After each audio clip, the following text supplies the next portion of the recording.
Hello, friends. So, I've been talking a lot recently about Maya, illusion, and I want to share with you how this actually corresponds to the modern idea of the simulation hypothesis. So, the Vedic concept of Maya and the modern simulation hypothesis explore the nature of reality, questioning whether what we perceive is truly real or merely an illusion. While they arise from vastly different cultural and intellectual traditions, their parallels are striking, particularly in their shared emphasis on the illusory nature of perceived reality and the existence of a deeper hidden truth. In Indian philosophy, Maya is often described as the veil of illusion that obscures the ultimate reality, Brahman, the eternal, formless consciousness that underlies all existence.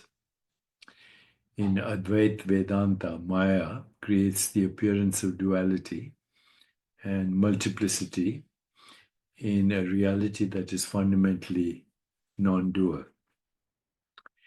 This illusion arises from ignorance, avidya, and binds individuals to a transient world of forms, sensations, and thoughts. Maya is not entirely unreal, but is described as neither real nor unreal because it has a functional existence within the realm of perception, but dissolves upon realization of Brahman. Similarly, the simulation hypothesis suggests that what we experience as reality might be an advanced simulation created by a higher intelligence or even technology. In this view, our sensory experiences, sight, sound, touch, are akin to data processed by a computer program, giving rise to a convincing but ultimately artificial world. The hypothesis posits that our consciousness might be embedded in this simulated environment, mistaking it for base reality. Both concepts challenge our reliance on sensory experiences or perceptions as indicators of truth. In Maya, the sensory world is likened to a dream or a magic trick, a fleeting projection that distracts from the eternal consciousness of Brahman. Similarly, in the simulation hypothesis, sensory experiences are seen as outputs of computational processes designed to mimic reality convincingly. In both cases, what appears real is ultimately transient and deceptive. Another parallel lies in their implications for liberation or awakening. In Advaita Vedanta, transcending Maya involves realizing one's unity with Brahman through self-inquiry and knowledge. This realization dissolves the illusion of separateness and reveals the eternal substratum of existence. In the context of simulation theory, awakening might involve recognizing the artificial nature of one's environment and seeking to understand or connect with whatever lies beyond the simulation. While simulation theory remains speculative and lacks a spiritual framework like Maya, both suggest that true understanding requires looking beyond appearances. So both ideas, Maya and the simulation hypothesis, highlight the creative power behind perceived reality. In Indian philosophy, Maya is often considered as divine play or lila, a manifestation of cosmic creativity that simultaneously conceals and reveals Brahman, cosmic consciousness, pure consciousness. Similarly, simulation theory implies an advanced intelligence capable of designing an intricate virtual world. Whether interpreted as divine or technological, Both frameworks suggest that perceived reality is an organized construct with an underlying source. But now let's go a little further, because I believe that technology as an advanced or as an extension of human creativity and ingenuity can also be seen as a natural evolution of consciousness itself.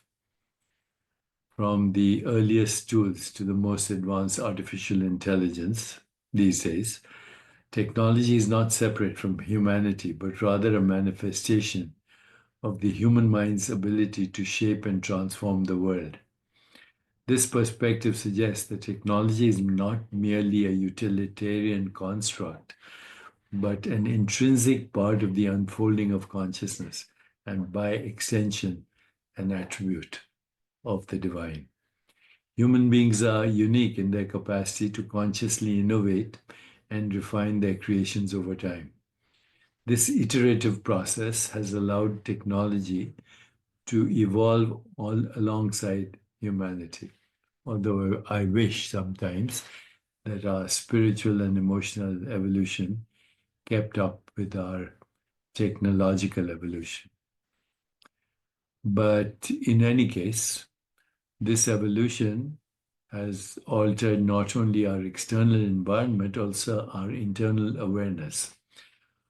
For instance, early tools like fire and the wheel extended physical capacities or capabilities, while modern technologies like artificial intelligence, AI, and quantum computing expand cognitive boundaries. In this way, technology serves both as a mirror and a catalyst for the evolution of human consciousness. The origins of technology lie in the same source as all human creativity: consciousness. Philosophically, consciousness can be viewed as the fundamental ground of being, a formless, eternal essence from which all forms arise. If we accept this premise, then technology as a product of human thought and creativity is ultimately rooted in this same universal consciousness. And just as music or art can be seen as expressions of the divine through human hands, so too can technology be understood as a channel through which the divine manifests in material form. Moreover, technology's ability to unify and connect humanity reflects its spiritual potential. Innovations in communication and transportation have enabled unprecedented levels of global interaction and understanding. For example, modern information technologies allow us to share knowledge instantly. This is what I do with you every day. Instantly, across vast distances, fostering a sense of interconnection that parallels spiritual teachings about the unity of all existence. The capacity for connection suggests that technology can serve as a tool for spiritual evolution, helping humanity realize its collective potential. So, from this perspective, technology is not merely fictional, but also symbolic, a testament to the divine creativity inherent in nature and humanity. The act of creating technology mirrors the divine act of creation itself, just as the universe is an intricate system governed by laws and patterns, so too are technological systems designed with purpose and complexity. This parallel underscores the idea that technological innovation is a continuation of the divine impulse to create and evolve. By the way, I call this divine discontent. It has influenced my entire career. So ultimately, seeing technology as an attribute of the divine invites us to approach it with reverence and responsibility. It reminds us that our innovations are not separate from the sacred, but are deeply intertwined with it. By recognizing technology's origins in consciousness and its role in human evolution, we can use it not merely to advance materiality, but to deepen our understanding of ourselves and our place within the greater cosmic order. So I hope this makes sense to you. I would love your feedback, but I just want to remind you this is my latest book, Digital Dharma: How AI Can Elevate Spiritual Intelligence and Personal Well-Being. And if you want to stay engaged with me, then check out deepakchopra.ai. In the meanwhile, have a sacred and divine, playful experience of existence.